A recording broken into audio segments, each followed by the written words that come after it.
Namo tassa bhagavato arahato sama sambuddhassa.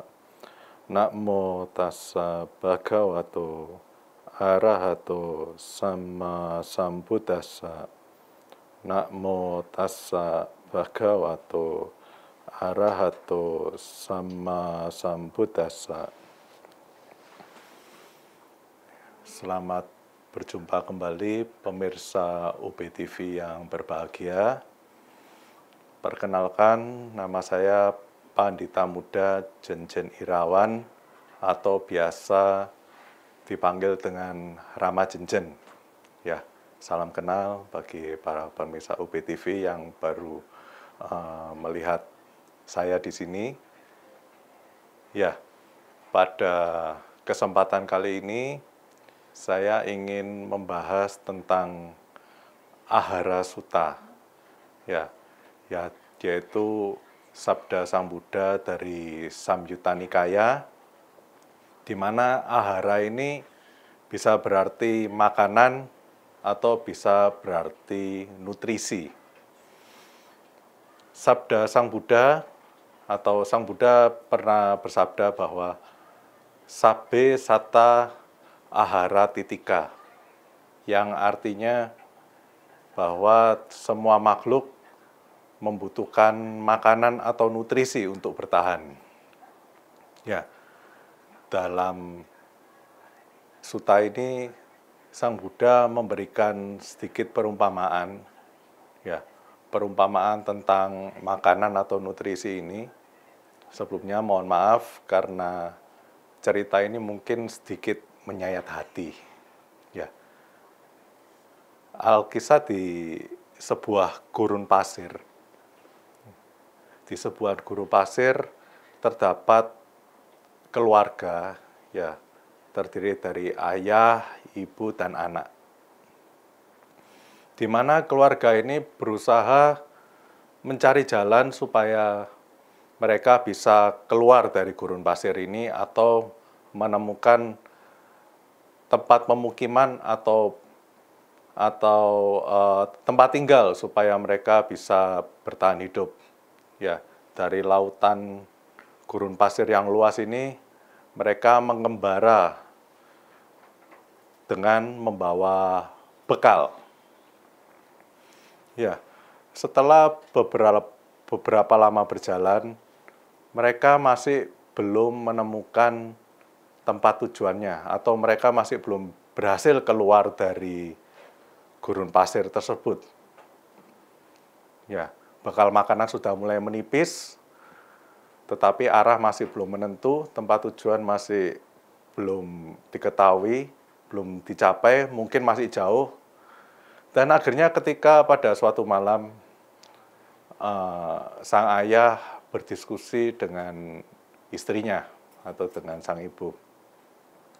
Ini, Bu, persediaan makanan kita mau habis ini. Mungkin cukup untuk malam ini aja. Wah, gimana Pak ya? Kita perjalanan masih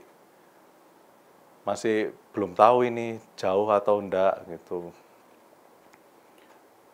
Kalau tidak ada makanan, kita tidak bisa bertahan, Pak, gitu. Nah, kemudian sang ayah mengusulkan, ya Bu, ini apa boleh buat ya, tapi sepertinya kita harus mengorbankan anak kita, Bu. Mengorbankan anak kita bagaimana, Pak? Ya, mau enggak mau kita harus memakan daging anak kita. Ya, kita harus memakan daging anak kita. Ya, tentu saja sang ibu menolak gitu ya. Apa tidak ada cara lain, Pak? Ya, kita mau dapat sumber makanan dari mana lagi? Kita nanti kalau sudah berhasil keluar dari gurun ini, kita bisa kok membuat anak lagi, gitu katanya. Ya, sang anak pun mendengar itu, ya, kebetulan sang anak ini cukup bijaksana, ya, rela berkorban, jadi sang anak ternyata merelakan jiwanya, merelakan untuk dagingnya supaya dimakan oleh kedua orang tuanya, supaya mereka bisa bertahan hidup. Ya, kemudian sambil sedih, tentu saja sangat sedih ya. Ayah ibunya memakan daging anaknya sambil mengeluarkan air mata tentu saja. Dan di akhir cerita tentu mereka ternyata berhasil lolos dari gurun pasir tersebut. Mereka berhasil keluar dari gurun pasir tersebut dan bisa melanjutkan kehidupannya dengan baik. Nah, seperti itulah para pemirsa bisa membayangkan ya bagaimana Sang Buddha menyarankan kita untuk memperlakukan makanan seperti itu. Makanan bukan untuk bersenang-senang. Makanan bukan untuk untuk bermain atau untuk memperindah diri. Tapi makanan benar-benar hanya sekedar untuk bertahan hidup. Ya, dari sini kita bisa memahami lebih dalam, merenungkan ya bagaimana kita merespon terhadap makanan yang akan kita santap ya baik pagi, siang atau malam, bahwa makanan ini hanya sekedar untuk mempertahankan hidup. Kemudian makanan atau nutrisi ini tidak hanya terdiri dari makanan yang biasa kita lihat seperti nasi, sayur, daging dan lain-lain, tetapi juga ada makanan batin. Nah, apakah makanan-makanan batin atau makanan-makanan fisik yang biasa kita lihat akan saya jelaskan selanjutnya, tapi setelah yang satu ini.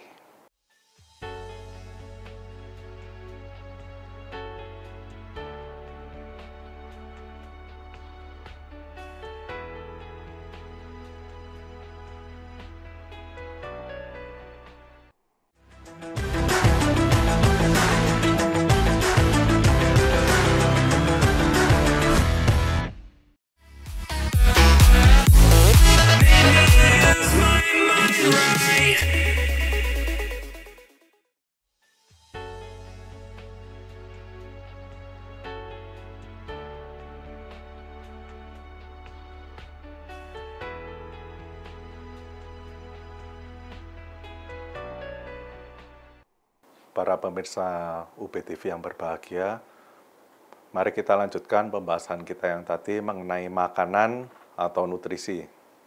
Ya, Sang Buddha mengatakan ada 4 jenis makanan, dan itu terdiri dari makanan fisik dan makanan batin. Yang pertama adalah makanan fisik yang biasa kita kenal, seperti nasi, sayur, buah-buahan, daging, dan lain sebagainya yang kita masukkan ke mulut, kemudian kita cerna dan kita jadikan sebagai energi untuk melangsungkan kehidupan kita.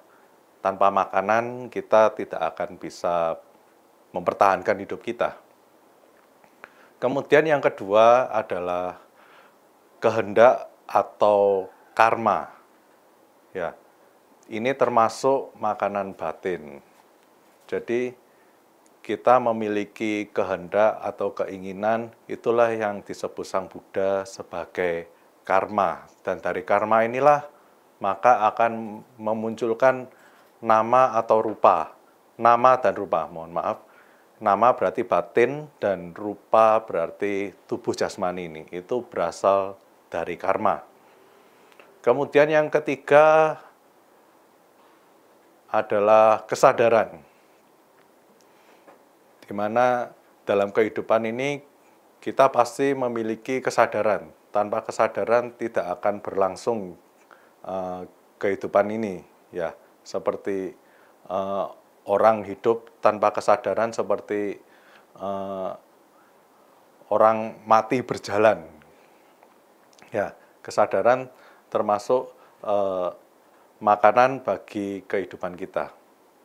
Kemudian yang keempat adalah kontak.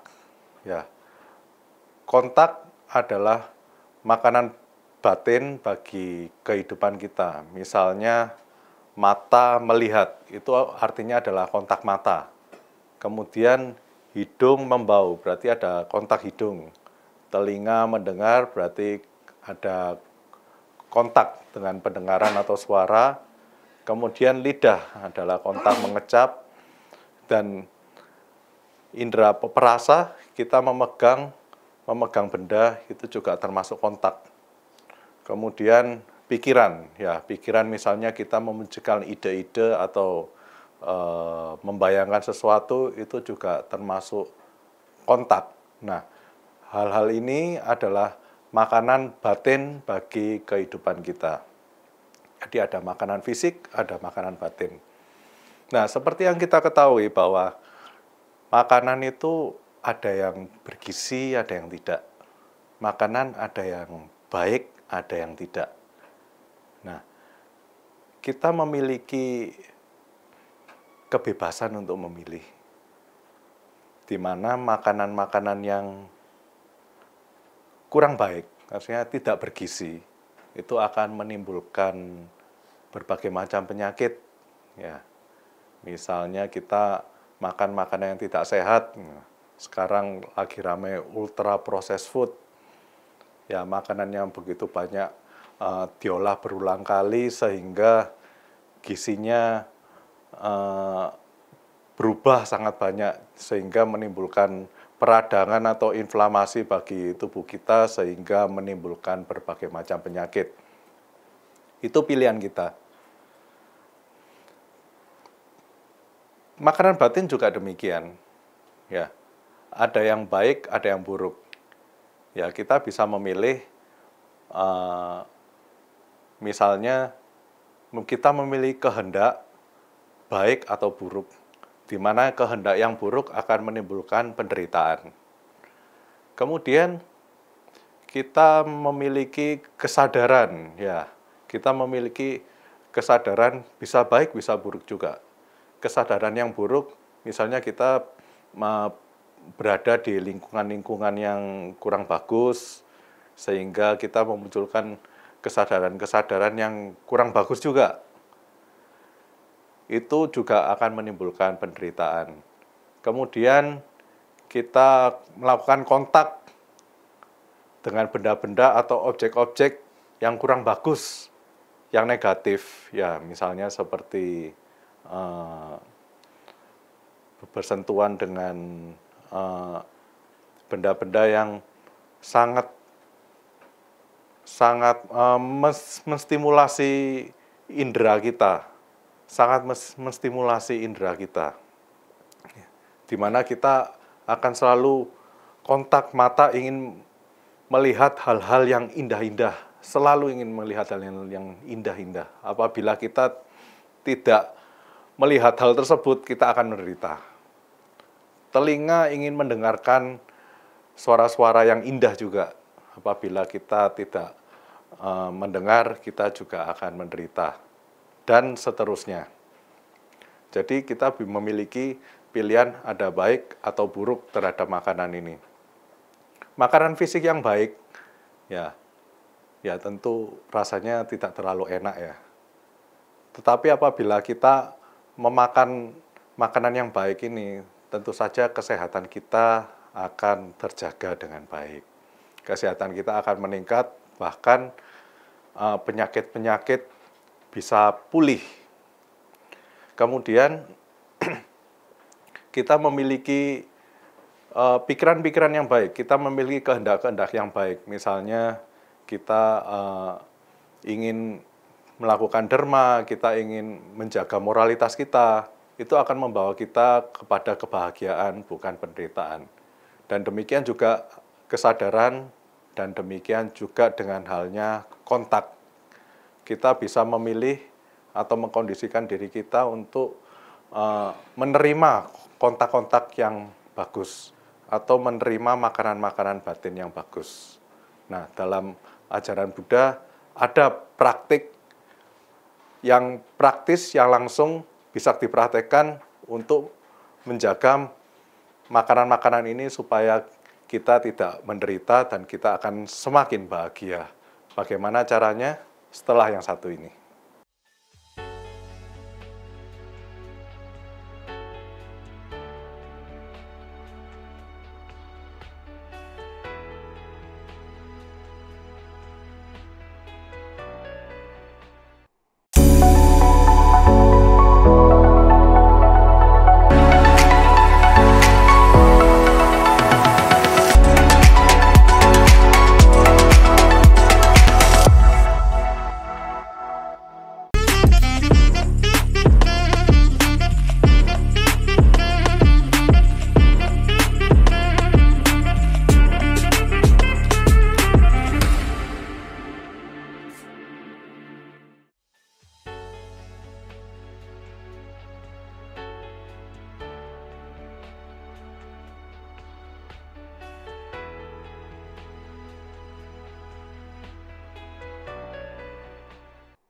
Mari kita lanjutkan pembahasan kita yang tadi, bagaimana cara kita praktek dalam kehidupan sehari-hari supaya kita bisa memperoleh makanan atau nutrisi yang baik bagi jasmani kita, juga dalam batin kita. Ya, secara ritual atau secara berkesinambungan, umat Buddha disarankan untuk menjalankan 8 sila atau Attha sila, di mana ini adalah perkembangan dari 5 sila dasar yang kita pelajari, yang biasa kita terapkan dalam kehidupan sehari-hari, yaitu yang pertama tidak membunuh, tidak mencuri, tidak melakukan perzinahan, tidak berbohong, dan tidak mengkonsumsi barang-barang yang memabukkan. Nah, ini adalah 5 sila dasar yang harus kita pegang setiap saat, setiap hari, sebagai umat Buddha yang baik. Kemudian ada praktek lanjutan, yaitu 8 sila, ya, di mana 5 sila dasar ini mirip, kecuali sila ketiga diubah, ya, yang dari tidak melakukan perzinahan diganti menjadi melakukan kehidupan suci, ya. Jadi tidak melakukan hubungan atau berhubungan walaupun dengan pasangan sendiri. Kalau yang di sila dasar tadi hanya melakukan dengan pasangan sendiri, tetapi di 8 sila ini sama sekali tidak melakukan, ya. Jadi walaupun dengan pasangan sendiri, kita menahan diri. Kemudian ketambahan 3 sila lagi, yaitu sila ke-6 adalah tidak makan makanan setelah lewat tengah hari. Jadi makan pagi boleh, makan siang boleh, cuma makan malam nggak boleh. Ya, tapi dalam prakteknya kita masih boleh minum air. Kemudian sila yang ke-7 adalah tidak menyanyi, menari, mendengarkan musik, menonton pertunjukan, memakai wangi-wangian, dan lain sebagainya. Dan sila yang ke-8 adalah tidak tidur di tempat yang tinggi atau mewah, ya. Kalau sederhananya tidur di lantai, kita berlatih untuk hal-hal tersebut. Ya, kenapa ini sangat dianjurkan untuk dilaksanakan secara berkala dan berkesinambungan adalah supaya membiasakan diri kita untuk tidak terlalu tergantung terhadap kesenangan-kesenangan indriawi kita. Kita perlu menyadari bahwa kita sebagai manusia ini lebih banyak mencari kebahagiaan melalui kesenangan-kesenangan indrawi kita, yang dimana di situ adalah termasuk makanan atau nutrisi yang buruk, makanan atau nutrisi yang kurang bagus. Ya, di mana saya uraikan sedikit bahwa sila keenam tidak memakan makanan, ya ini maksudnya makanan fisik. Makanan fisik lewat dari tengah hari. Ini selain kita menentukan secara waktu, kita juga bisa menentukan apa yang dimakan. Ya, kita bisa mengontrol juga selain jam makan, kita juga bisa mengontrol apa yang dimakan. Ya, di mana waktu makan kita terbatas, seperti kita yang lagi tren sekarang intermittent fasting, itu sangat mirip dengan ini.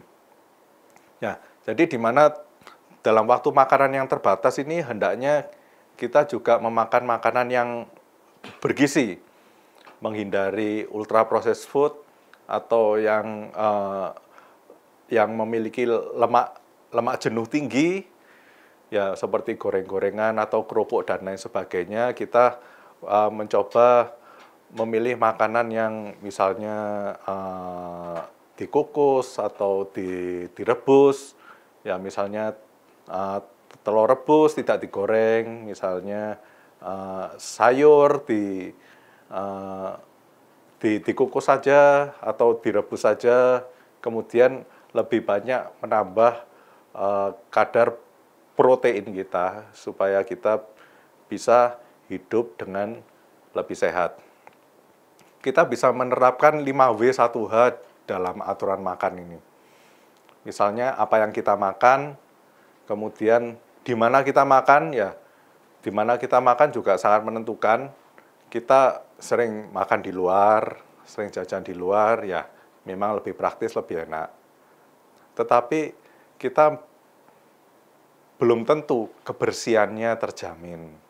Kemudian belum tentu gizinya juga terjamin, karena mereka yang menjual kebanyakan, ya mohon maaf, kebanyakan mereka lebih mementingkan rasa dibanding gizi. Ya, jadi apabila kita sering makan makanan di luar, itu akan mohon maaf, akan bisa mengganggu kesehatan kita.